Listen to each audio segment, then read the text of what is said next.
Hi, we're Kaylee and Sam, and in May of 2021 we decided to buy ourselves an empty Sprinter van. It's taken us a long time to get here, but please like, subscribe and follow along to see how we turn this empty van into our dream home on wheels. So it's the next day now, and as we were explaining yesterday how doing it on the side of the road can be frustrating when you're using a battery, we were about to do the shower and the battery died. So yesterday we ended up doing a bit of painting, and today we have a full battery again and we're going to do some more cutting. So what we're going to do now is just, I think we spoke about it earlier about the kitchen, the back of the kitchen having a bit more support. So that is what we're doing today. So we've just cut these bits out today. We're going to put these struts here on the back of the kitchen. So I think we're going to go there and along the bottom and then along the other side, and then probably one along this top bit as well. So we can attach some cladding to it as well, because it doesn't look very pretty like that. So we're going to get some cladding on there. We're hopefully going to cut the cladding as well to go on this back divider wall and get the wall cut for that back bit of bathroom. And then we can focus on doing some more painting again. But we want to get some cutting done today, don't we? Yeah, now I've got the full battery. So yeah, cut a bit short yesterday, but yeah, ready to get on with it now. So, and it's a nice day, we've got good weather at the moment, so we've got all the doors open and everything. So yes, let's do some cutting.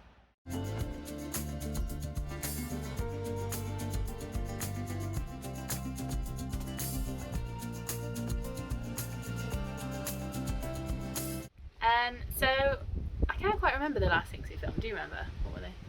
I don't remember. Probably. The kitchen or... Yeah, probably just putting the kitchen up or something. But we basically have just spent the last few days painting and putting some cladding on the kitchen unit so that it all blends in on the outside. But today we are getting the solar panels up. So if I turn you around so you can see, we're doing that. So we've got these brackets which you ordered separately, right? Yeah, so yeah, the solar panels didn't come with anything. So we got these, I think they're Renogy Z brackets. And yeah, you just basically get them, sort of bolt them in, and then bolt them into the van with these ones. Quite easy, really, self-explanatory. Yeah, they look like, I mean, we've only twisted these on at the moment, but these are strong things, aren't they? Like, yeah, a lot of people just use sealant, and I know there's a big debate really about whether it's because you're only really sealing it to the paintwork. It's not a new van, it's not that old a van, but I don't really trust, when you're going 70 mile an hour down a motorway with high winds and things, I just don't trust it. So I want to bolt it in, and we'll put a load of sealant over it and make it waterproof, watertight. Yeah. And then what's the plan with the wires? So we've got 3 solar panels, I don't know if we mentioned. Yeah, we've got 300 watt solar panels. We're going to wire them up in series. So there's a big debate about whether you do them in series or parallel. I think most people do them in series, just because you get, when you've got like a sort of low, when it is cloudy or the sun's quite low in the sky, sort of low irradiance, which is obviously happens a lot in the UK. You don't necessarily get enough voltage when you're in parallel because it adds the amps together, or in series it adds the volts together. So yeah, it's better to do it this way, I think, because then we should have longer hours of charging during the day.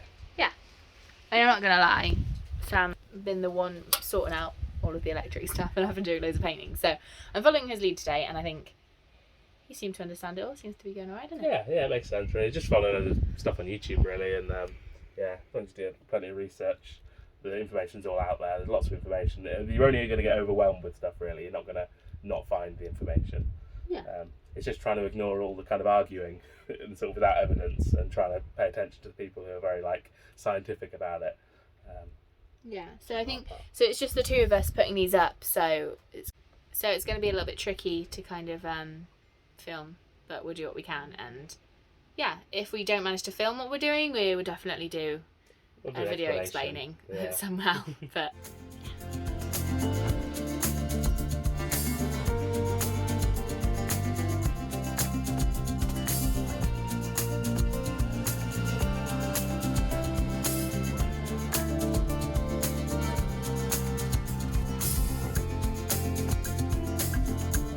so it's the next day now. We ended up finishing the solar panels yesterday, but I think it was quite tricky to film and it ended up getting really late. Like, we didn't get in until 10:30? Yeah, it's after 10 o'clock, wasn't it? It's hard because it's summer now, so you don't realise the time's escaping you because it's still so light, and then you look at the watch and you go, oh, that's why I'm so tired. Yeah. So I think what we're going to do in terms of like solar panel and wiring, all of that, we're going to wait until we have finished the roof. You can see the solar panel wires there, like dangling down. But I think what we'll do is wait until we've finished that part of the electric, so get the lights as well on the roof, and then we'll probably do more of like a sit down video to talk through the electrics with some clips of what we've done. I think that'd just be the easiest way to explain it. Yeah, it's easier than while we're doing it. Well, you want to concentrate on what you're doing with electrics, you don't want to blow yourself up, so focus on being safe and then do a video afterwards. Yeah, but for now we have moved on, and Sam has just put up the second wall in our bathroom. So first video, so we already had this one here and this one here, and now we have put this one on as well, and it takes a lot longer than it probably looks because it's got like a curve in the van wall. Yeah, anyone that's done a van will know, but the curves are just really irritating. I know in a house people say the walls aren't straight, but in a van it just takes it to a whole other level. Yeah, there's a proper curve to it, so that took a little while, and there is insulation the other side of this, so in the middle, like a sandwich, just to make it a little bit warmer while we're having a shower. Behind us, so Sam is stood there, is we're working on the divider, just prettying it up really, because it's a bit ugly looking. So yeah, we're going to put some battens so kind of frame the sort of cubby holes, so that if we want to put a door on in the future, we can kind of have something to attach it to, and then put some more battens in, just kind of strengthen up the thing, because this side's a bit wobbly still, because the other side has a big bit of timber going floor to ceiling, whereas this side doesn't, so it's still a bit wobbly.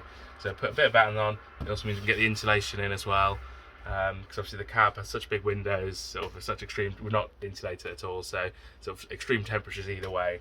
We want to not be the same in here. And then we can clad on top of that, so it can make it look really nice and make it look pretty. We've made all the other walls look quite nice now, so this is like the only wall that's kind of left to go really. I mean, it's an absolute mess. Right? This is what we've said like briefly before, is that when you're working on the side of the road, it makes life a lot harder. Like you can literally see all the cars driving past. So we will do what we can today. We're hoping if the rain stays away that we might be able to get the internet antenna on the roof, so we'll keep you updated. So we have been so busy on the van lately that we've been really bad and haven't been vlogging what we've been doing.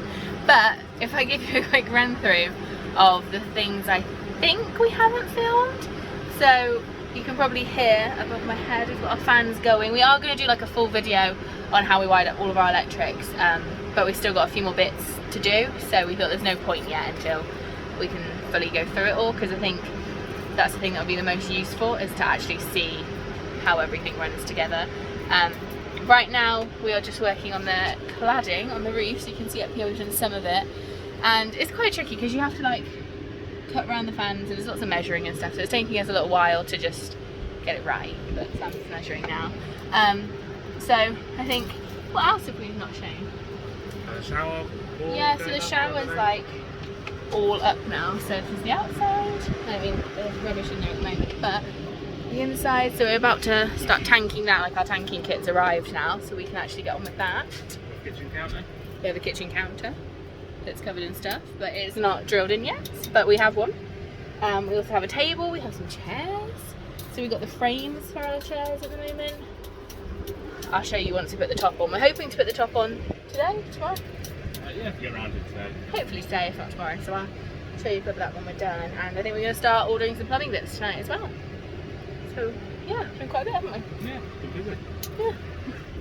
So we have finished the cladding we need to for now, which means we're putting the holes in, ready for our puck lights. Is that what you call them? Or is that like the American phrase for it? I don't really know. Sort of like recessed ceiling lights, I suppose. Yeah. But yeah, so we basically have cladded enough of the ceiling so that we can put those in. Let you talk. So that we can put those in and then wire them up. So Sam's going to cut the hole now. Go for it. Big moment.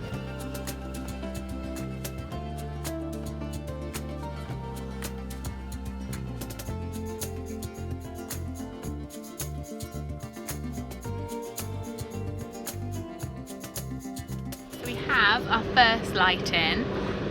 The way we're doing it is Sam's already like wired them all together, so we're just undoing it one by one, putting them in, and then they will get rewired again. But we've got the rest of the holes now ready to put them in, and yeah.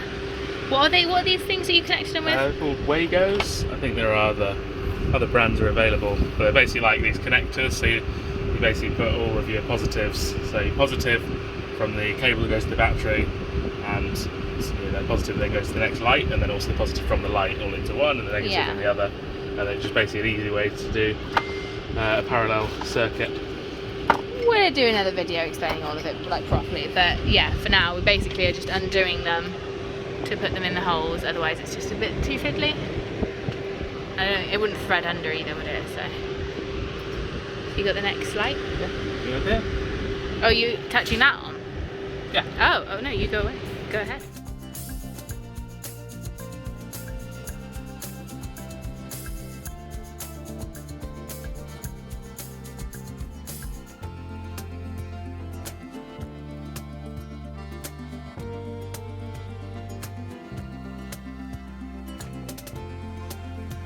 So we've done a bit more of the ceiling since we last vlogged. We got over this. Did we show the lights last time? Not on, I don't think. So yeah, we've got the lights on, attached to this dimmer switch. If you look up there, so they're dimmable. Show the dimmer though, because I think it's quite a nice one, isn't it? Sorry. Yeah, so this is the dimmer switch here. I found it quite hard to find like a nice looking dimmer switch, which was just kind of one button. But a lot of them were either like 2 buttons, or they just looked kind of horrible. So spent a little while trying to find just a nice looking one, and yeah, really happy with it actually. Yeah, and we kind of wanted it to be a black one as well, because then it just matches up with the lights and all the other plugs we've got that are going on this piece of wood. Yeah, we've got a lot of white. The walls are white, the ceiling's going to be white, the counters are white, so you want a little bit something else to kind of accent, you know, off it basically. Yeah, definitely. And yeah, we also put the frames on. I don't think we showed that, so those are on now, which ties it all together. Yeah, it makes it feel a bit more tidy, I think. It just feels more like complete, which is nice. Yeah, definitely. And today we have done the tops of our chairs. So I think we showed you briefly that we had the framework in for them, and now we've got these. So we wanted to be able to like lift them up. So you said about it, didn't you? About making sure that you open them towards the back so that you know you got as much space as possible. Yeah, but I think I've seen a lot of people who you open them kind of to the back of the chair, which kind of sideways, and it just felt more intuitive to me to like open it this way. I'll show you. So we put the hinges just here, and then you just lift it up like that. Yeah, I feel like you get more space then to get in and out. So feels a bit easy, yeah. Because once there's a table here, it's going to be slightly awkward to kind of like get to there, whereas to here it's kind of always easy. And we're going to cut a little hole in so that you've got a little lift up space. Yeah, without it kind of going into the foam cushion. And we did have to, so Sam added like a little piece of wood under the side of the hinge just so that it was more flush, and it worked really well, didn't it actually? Yeah, they were flush hinges from B&Q, but they weren't quite flush. They were like as flush as they could be. Yeah. So just a tiny little, I think it's 3mm of plywood, and it just made it completely. Yeah, they look really good. They were really happy with them. It's so nice to like be able to come in, especially at the moment, like it's ridiculously hot. I think tomorrow's meant to be like 40, 38, 40 degrees or something ridiculous. So to be able to actually like sit down it's nice. Really exciting. Feeling very relaxed. It's the first time we properly like felt relaxed, I think, in the van, because we're always either working or even when you're like resting, you just kind of stood up and you know looking at mess, whereas it's a bit tidier than it normally is, and got the fans on and sat down. It's actually quite nice. It's very nice, very pleasant. So, it's very hot outside, so we're in kind of full holiday mode almost, aren't we? Yeah, definitely. Now it's really hard to like keep the energy up and be like, come on, let's finish this. Just want to sit down and eat really and drink. But we're going to crack on now. I think what we're going to do is, so here you can get quite a nice view from them here, but these are our IKEA kitchen cabinets, and they are basically 1, 2, 3 different units. So we just need to drill in and attach all 3 of them together before we can fully drill in our countertop down. And then this big box here is our hob, so we're hoping that we might be able to finalise where that's going to go and potentially drill the hole in today. Yeah, so basically if we put the hob over the double countertop, over the double cupboards, then it fits fine. It doesn't fit over the single one. If it goes over the double one, it goes beyond the drawer slide, so then the top drawer won't be able to be opened. Yeah. Which is fine if we decide that's what we want to do. But if we put it on the double cupboards, then we've then got a sink that's got to go somewhere, and the only place it would then fit, 'cause you can't really put it in the drawer, because there's not enough space. Yeah. So we then have to go here. It's then quite a small sink. We think we might want a bigger one, so we might just sort of call the top one, the top drawer, kind of a sort of fake drawer. Yeah, like you would in a kitchen anyway. Which is often under the sink. Yeah, you'd often have like a fake drawer, so it's quite normal. So we'll still put a handle on it, but we'll just take out the drawer itself and just keep the front, and then put the hob there, and then put the sink somewhere over the double cupboard, and we'll just we just need to sort like of 2 map bits it of- out a little bit, don't we? Because we want to make sure we've got as much counter space as possible. Yeah, and you want like a big bit of clear counter, because you don't want like 2 or 3 like tiny little bits where you can't like fit a chopping board. You want like, you'd rather have sort of one big bit and then like a little bit. So it's just kind of getting the best kind of configuration. So we just need to finalise that, and then we can order a sink. We've not got the sink yet, so we've got a bit of flexibility in terms of the size. But because we went for the narrower cupboards, it does mean that when you're looking online, there aren't that many options. So I'm still glad we did it, because it's given us this great big hallway. Yeah, space. I don't know if you can really tell on camera, but I mean, this is the side of the bathroom here, and then this is the kitchen counter, and like you can kind of see there, like there's a lot of like foot space between the two, which is something we really wanted, because we thought that's where you're going to be stood most of the time. It's where you're going to get changed. Yeah, like we're living in it full time, so like sort of twice a day you're going to be sort of getting changed in this, but possibly more if you're going swimming. So I mean, we were just thinking, imagine trying to get changed into a wetsuit or something in like a tiny little corridor. So thought just make it nice and wide, lose a bit of kitchen counter space, but actually it's only 20 centimeters. I don't think you really use that 20 centimeters on a normal counter, unless you're like putting something like a kettle or something, which we won't have out. So we're actually going to have just as much usable space. But we're way happier with it, aren't we, having it? Yeah, it just feels much more open. The only bit is it's a lot harder to find things that fit. So like the hob, for example, we've got an induction hob, and finding one that fit, there were just far fewer options if you want a double hob. Because you couldn't have one where it's like front and back as we're kind of next to each other. And there are front and back ones you probably turn sideways, then all the writing sideways. If you've got any form of OCD, you'd hate it. That would really bother me. Which would bother you. Massively, that's not okay with me. And then the sinks as well, you've sort of narrowed down your options to a certain type of sink that's got certain dimensions. So narrowed down our options slightly. But once we've actually found them and bought them and installed them, it'll only be positive at that point, won't it? Yeah, definitely, and we want to do that soon as well, because I'm hoping to start. I think we're going to order some plumbing stuff tonight, so that we can start doing that next week. Because I think we've got like 2 weeks, is it now? Yeah, 2 weeks. Yeah. 2 weeks now until we go camping and like we finish jobs and everything. And camping, we want to get as much done as possible. It doesn't have to be we're at a campsite, but it's the first time our friends and stuff have been seeing it, so we really want to do that. Yeah, it's a bit of like a trial.